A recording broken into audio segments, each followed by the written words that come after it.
नहीं, कहीं पर भी होने दो, तेलंगाना में होने दो, पंजाब में होने दो, और कहीं भी होने दो, ये नहीं होना चाहिए। और हो गए तो जिसका जिसका जिम्मेदार है उन लोगों को तुरंत शिक्षा मिलना चाहिए। అందరికీ నమస్కారం. నా పేరు అనిల్ కుమార్. గుంపులో గోవిందం కార్యక్రమానికి స్వాగతం. కొత్తగా చూస్తున్న ప్రతి ఒక్కరు ఛానల్ సబ్స్క్రైబ్ చేసుకోవాలా. నిజాయితీ దమ్ము ధైర్యం ఉంటే ఐ బటన్ ప్రెస్ చేసి మీరు ఏమనుకుంటా ఉన్నారో కామెంట్ రాయాలని కోరుకుంటా ఉన్నా ప్లీజ్. అలాగే జెన్జీ యువత అంటే ఓన్లీ మన భారతదేశంలోనే లేదు, మొత్తం ప్రపంచంలో ఎన్ని దేశాలలో ఈ జెన్జీ యువత ఎంత దాన్ని ఏమంటారు విధ్వంసం సృష్టించింది అనేది కూడా చూపించబోతా ఉన్న ఈ వీడియోలో. ఫస్ట్ మనకు చుట్టుపక్కల ఉన్నటువంటి ఒక 3-4 దేశాల గురించి మాట్లాడుకుందాం. జెన్జీ యువత అంటే ఫస్ట్ భారతదేశం గురించి మాట్లాడుకుంటే 2020లో స్టార్ట్ అయింది. ఏమనుకున్నారంటే గణపతి ఉత్సవాలకు జై గణేష్ అంటారు ఈ జెన్జీ అనుకున్నారు. అలాగే శ్రీరామనవమికి జై శ్రీరామ్ అనుకుంటారు ఈ జెన్జీ అని అనుకున్నారు. అలాగే మనకు శ్రీకృష్ణాష్టమికి ఉట్టి ఒట్టి ఊరుకుంటారు ఈ జెన్జీ అని అనుకున్నారు. కానీ కాదు, జెన్జీ అంటే యువత. యువత తలుసుకుంటే విధ్వంసం అని ఇప్పుడు కనబడతా ఉంది. ఇప్పుడు మాట్లాడుకుందాం. శ్రీలంకలో జెన్జీ యువత తలుసుకుంది. ఏమైంది? శ్రీలంక తగలబడి ప్రధానమంత్రి ప్రాణాలు కాపాడుకోనికి సొంత విమానాన్ని రప్పించుకొని వేరే దేశాలు లండన్ పారిపోయాడు. ఆ ఇమేజ్ మీకు కనబడతా ఉంది. ఓకే, తర్వాత పక్కన ఉన్నటువంటి బంగ్లాదేశ్, అక్కడ కూడా జెన్జీ యువత డైరెక్టు పార్లమెంటు అటాకు అలాగే ప్రధానమంత్రి ఇంటి అటాక్ కూడా చేసి పార్లమెంటు భవనం ఎక్కి జెన్జీ యువత నానా గందరగోళం చేసారు. ఆ ఫోటో కూడా మీకు కనబడతా ఉంది. శ్రీలంక, బంగ్లాదేశ్ అలాగే మనకు సంబంధించి నేపాల్లో కూడా ఇదే జెన్జీ యువత ఇంటర్నెట్ బంద్ పెట్టిరు. ఒక్క రాజకీయ నాయకుల కుటుంబం గురించి మాట్లాడితే ఇంటర్నెట్ బంద్ పెట్టిరని పార్లమెంటును ముట్టడి చేసి అసలు ప్రధానమంత్రిని ఏదో చేద్దాం అనుకుంటే దొరకకుండా పారిపోయినరు. అది జెన్జీ యువత పవర్. ఇప్పుడు ఇండియాకి వచ్చేద్దాం. నిన్న మొన్న ఢిల్లీలో జరిగినటువంటి 23 రోజుల నాటకానికి జెన్జీ యువత అలాగే సిజేపీ పార్టీ అభిజిత్ ఆయన కూడా ధన్యవాదాలు చెప్పుకోవాలి. గెలిపించిండు ఈ జెన్జీ యువతను. ఇప్పుడు అందరికీ భయం మొదలైంది. నిన్న అభిజిత్ సింగ్ ఒక ఫోటో ఆయన ఇన్స్టాగ్రామ్లో ఒక మెసేజ్ పెట్టిండు. ఏమని? ఇప్పుడు ఢిల్లీలో మనకు ధర్మేంద్ర అంటే విద్యాశాఖ మంత్రి ధర్మేంద్ర ప్రధాన్ రాజీనామా చేసింది కదా, అయిపోయిందా అంటే అయిపోలేదు. ఇక్కడి నుంచే మొదలైంది. అంటే ప్రధానమంత్రి, అది కూడా భారతదేశ ప్రధానమంత్రి ఇంటి ముట్టడి జరిగింది కాబట్టి అక్కడ ధర్మేంద్ర ప్రధాన్ రాజీనామా కూడా చేసింది కాబట్టి ఇక నుంచి విద్యార్థుల జీవితాలు ఆ పేపర్ లీకేజ్ వల్ల 21 మంది విద్యార్థులు, ఆ ఫోటో కూడా మీరు చూస్తూ ఉన్నారు, 21 మంది విద్యార్థులు చనిపోయినారు. కాబట్టి వాళ్లకు ఖచ్చితంగా న్యాయం జరగాలని ఈ జెన్జీ అనుకున్నారు. మొత్తం పంజాబ్, తెలంగాణ, ఆంధ్రప్రదేశ్ అలాగే మనం చూసుకుంటే హైరానా, ఢిల్లీ అందరూ ఢిల్లీలో చేరిపోయి ఇక హంగామా ఎట్లా ఉందనేది మీ అందరికీ తెలుసు. సింపుల్గా 2-3 వీడియోలు చూపిస్తా చూడరు ఒకసారి. ఇక్కడ కనిపిస్తున్న వారంతా ఢిల్లీలో జంతర్ మంతర్ దగ్గరికి వచ్చినటువంటి జెన్జీ యువత. కాకపోతే వాళ్ళకు టైంపాస్ కాక 23 డేస్ ఎవరు కూడా అక్కడి నుంచి కదలద్దు అని వాళ్ళకు నచ్చినట్టుగా డ్యాన్సులు చేస్తూ వీడియోలు చేస్తూ మొత్తానికి ప్రపంచానికి జెన్జీ అంటే చూపించారు. చూసిరు కదా, వాళ్ళు విచిత్రమైన చేష్టలతోటి కూడా పిచ్చెక్కించారు మొత్తానికి. అంటే భారతదేశాన్ని ఎలా జరుగుతుంది అని ప్రపంచం చూడాలని చూసేలాగా చేశారు. ఓకే, ఇప్పుడు స్టార్ట్ అయ్యింది తెలంగాణ, పంజాబ్. ఇగో పంజాబ్లో ఆల్రెడీ జరుగుతూ ఉంది. ఈరోజు పంజాబ్లో ఒక పేపర్ లీకేజ్ కూడా జరగలేదని సీఎం భగవత్ సింగ్ చెప్తా ఉన్నాడు. కానీ పంజాబ్లో పేపర్ లీకేజ్ జరిగిందని మన జెన్జీ యువత నానా రచ్చ చేశారు. ఆ ఇమేజ్ని కూడా ఒకసారి మీరు చూడండి. పేపర్ లీకేజ్ జరిగింది. ఎవరైతే సీఎం ఉన్నాడో భగవత్ సింగ్, ఈయన ఖచ్చితంగా రాజీనామా చేయాలని ఇప్పుడు జెన్జీ యువత అసలు ఇటు పంజాబ్ మీద పడతారా? ఇంకో మాట తెలంగాణ గురించి కూడా, తెలంగాణలో కూడా జెన్జీ యువత ఎక్కడికి మన అమర్ల స్తూపం దగ్గరకు ఎక్కడికి వచ్చి 3,000 మంది యువత అక్కడికి ఏకంగా వచ్చేసి అక్కడ కూడా తెలంగాణలో కూడా జరిగినాయి కదా. ఇక తెలంగాణ గురించి కూడా వీళ్ళు మాట్లాడారు. ఏమనంటే తెలంగాణ గురించి మన CM Revanth Reddy direct paper leakage గురించి, రాహుల్ గాంధీ ప్రధానమంత్రి ఇంటి ముట్టడి గురించి ఆయన మాట్లాడిండు. ఏమన్నాడంటే పేపర్ లీకేజ్ జరిగితే ఎవరైనా బాధ్యత వహించాల్సిందే. ఇది మన సీఎం రేవంత్ రెడ్డి గారు అన్న మాటలు. అది ఒకసారి మీరు వినుండ్రి. लाइक पंजाब बिहार और अपने स्टेट में भी वो बता रहे थे, इसके बारे में क्या कहना चाहेंगे? क्या उन स्टेट्स पे भी नहीं, कहीं पर भी होने दो, तेलंगाना में होने दो, पंजाब में होने दो, यो और कहीं भी होने दो, ये नहीं होना चाहिए। और हो गए तो जिसका जिसका जिम्मेदार है उन लोगों को तुरंत शिक्षा मिलना चाहिए। इसीलिए वो रिफॉर्म्स के लिए, कानून बदलने के लिए कोशिश करना है और जो जो ऐसे काम किया उन लोगों को पकड़ना है, जेल में डालना है और जिम्मेदारी जिसको जिसको है वो लोग रेस्पॉन्सिबिलिटी लेना है। उतना ही हमारा। విన్నారు కదా, సీఎం రేవంత్ రెడ్డి గారు ఏమంటా ఉన్నారు స్పష్టంగా, ఎక్కడ పేపర్ లీకేజ్ జరిగినా వాళ్ళు బాధ్యత తీసుకోవాలి, దానికి పరిణామం చెల్లించాల్సిందే.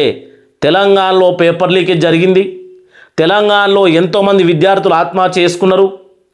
మనకు ఫోటోలు కూడా కనబడతా ఉన్నాయి, చూస్తూ ఉన్నారు కదా. తెలంగాణ ప్రజలారా ఫోటోలు చూస్తూ ఉన్నారు కదా. తెలంగాణ నెక్స్ట్ టార్గెట్ అని జెన్జీ యువత అనుకుంటా ఉన్నారా? తెలంగాణ కనుక నెక్స్ట్ టార్గెట్ అయితే, తెలంగాణ ఏదైతే ఆంధ్రప్రదేశ్ అప్పుడు మనకు ఆవిర్భం, తెలంగాణ ఆవిర్భం యుద్ధం యాదుంది కదా, ఆ యుద్ధం మళ్ళీ జెన్జీ యువత అందరికి ఇట్లా తెలంగాణలో చేరిండ్రు అంటే దీనికి ఇంకో విషయం ఏంటంటే, ఇదే యువత, ఇదే రాహుల్ గాంధీ, ఇదే రేవంత్ రెడ్డి గారు కూడా జెన్జీ యువతకు సపోర్ట్ చేసి అక్కడ పేపర్ లీకేజ్, నీటి పేపర్ లీకేజ్ గురించి అడిగినారు కదా. మీరే మాట్లాడుతూ ఉన్నారు కదా. ఇప్పుడు ఖచ్చితంగా ఏదైతే తప్పు జరిగిందో దానికి పరిణామం చెల్లించాల్సిందే. ఇప్పుడు తెలంగాణలో మరి ముఖ్యమంత్రి, విద్యాశాఖ మంత్రి కూడా ఆయన దగ్గర ఉన్నది కాబట్టి మాజీ ముఖ్యమంత్రి కేసీఆర్ హయాంలో జరిగిందని ఎంక్వైరీ చేస్తుందా, లేకపోతే వాళ్ళని అరెస్ట్ చేయిస్తుందా, లేకపోతే ఈయన రాజీనామా చేస్తుందా అని జెన్జీ యువత అందరూ మాట్లాడుకుంటా ఉన్నారు. ఆల్రెడీ అసలు ఒకసారి మీరు తెలంగాణ లేటెస్ట్ న్యూస్ అని కొట్టుండి ఒకసారి గూగుల్లో కానీ దేంట్లో అయినా సరే. మొత్తానికి సీజేపీ జెన్జీ యువత ఏ రాష్ట్రంలో పేపర్ లీకేజ్ అయింది, ఏ రాష్ట్రంలో విద్యార్థులు ఎక్కువగా ప్రాణాలు కోల్పోయినరు పేపర్ లీకేజ్ వల్ల అని వెతుకుతూ ఉన్నారు అందరూ.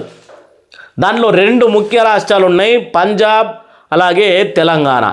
మరి ఈ కాకరోజ్ జనతా పార్టీతో కలుపుకొని, ఎందుకంటే జెన్జీ అంటేనే కాకరోజ్ అంటేనే జెన్జీ అన్నలేగా మారింది కాబట్టి వీళ్ళు ఏ రాష్ట్రం మీద పడతారో తెలియదు. ఇంకో విషయం నేను అంటా ఉన్నా, కేటీఆర్ గారు ఎంత మంచిగా మాట్లాడుతూ ఉన్నారు. నిజంగా మీ ప్రభుత్వ హయాంలో కూడా పేపర్ లీకేజ్ జరిగింది. ఎంతోమంది విద్యార్థులు దిల్సుఖ్ నగర్లో, కుక్కడిపల్లిలో, ఆ ఏరియాలో, హైదరాబాద్లో సంబంధించి వాళ్ళు ఇంటి నుంచి డబ్బులు పంపించుకొని ఉపాసాలు ఉప్పిడి ఉండి వాళ్ళు ఎంత కష్టపడి ఎగ్జామ్ రాస్తే ఆ ఎగ్జామ్కు సంబంధించి పేపర్ లీకేజ్ జరిగింది మీ ప్రభుత్వ హయాంలో. మరి మీ విద్యాశాఖ మంత్రి కానీ, మీ ముఖ్యమంత్రి కానీ, మీ మంత్రులు కానీ ఎవరైనా రాజీనామా చేసిండ్రా? చేయలే. ఇప్పటి కూడా తెలంగాణలో ఉన్నటువంటి సీఎం రేవంత్ రెడ్డి గారి ఆధ్వర్యంలో 2 లక్షల ఉద్యోగాలు, నిరుద్యోగ అభివృద్ధి అని మాట్లాడితే మొన్న ఆల్రెడీ సెక్రటేరియట్ ముట్టడి జరిగింది, దిల్సుఖ్ నగర్లో ధర్నాలు జరిగినాయి, అందరూ రోడ్లు ఎక్కిండ్రు. ఆ వీడియోలు కూడా చూడండి. నా పేరు ప్రియాంక, నేను దిల్సుఖ్ నగర్ నుంచి వచ్చిన. నేను కాంగ్రెస్కి ఓటేసి తప్పు చేసిన, నేనే కాదు ఇక్కడ ఉన్న ప్రతి ఒక్కరు ఓటేసి తప్పు చేసి ఇక్కడికి వచ్చిన వాళ్ళమే. ఆ కాంగ్రెస్కి ఓటేసి తప్పు చేసి మళ్ళీ మేమే చావాలి అంటే ఎంట్రీని దాగి ఏమైనా వేసుకొని బాయిలో దుంకండి, కానీ నేను చేసే పని మాత్రం నేను చేస్తా అని మాట్లాడుతున్నాడు. ఏ రాష్ట్రంలో చక్కగా ఉన్నది? కరెక్ట్గా మొదలుపెట్టింది జెన్జీ యువత.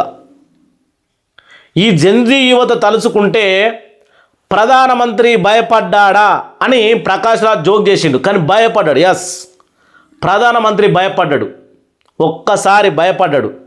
వేరే దేశాలకు భయపడకపోయినా మన భారతదేశంలో ఉన్న జెన్జీ యువతకు ప్రధానమంత్రి నరేంద్ర మోడీ భయపడ్డాడు. ఇది వాస్తవం.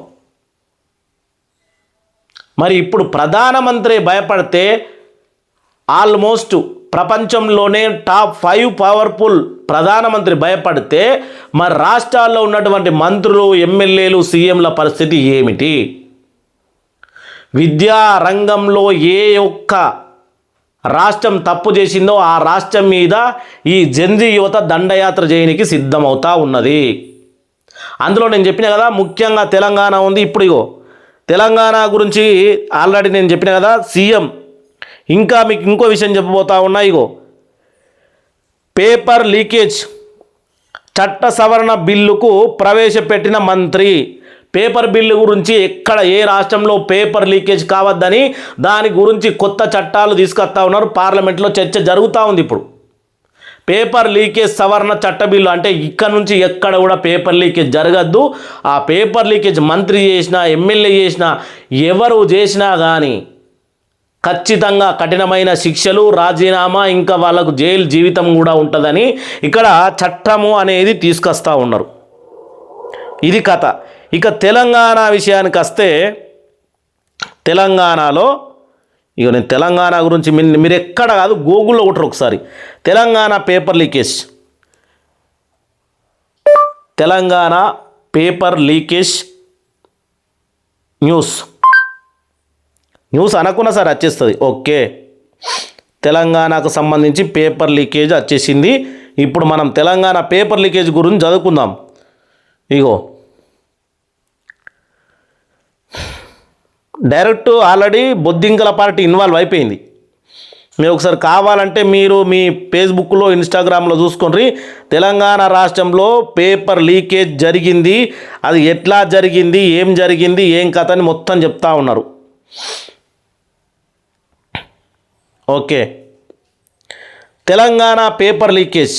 తెలంగాణలో పేపర్ లీకేజ్ జరిగింది కాబట్టి తెలంగాణకు సంబంధించి సీఎం రేవంత్ రెడ్డి అయినా లేకపోతే ఆయన విద్యాశాఖ మంత్రిగా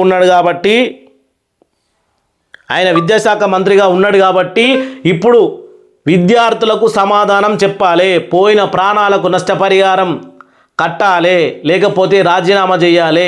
లేదు మీ ప్రభుత్వంలో జరిగింది, పోయిన ప్రభుత్వంలో కూడా జరిగిందంటే అందులో ఎవరు చేసిండ్రు, ఎవరి కథ, వాళ్ళు విద్యాశాఖ మంత్రి పోయిన దాంట్లో ఎవరు, వాళ్ళను అరెస్టు చేయాలి.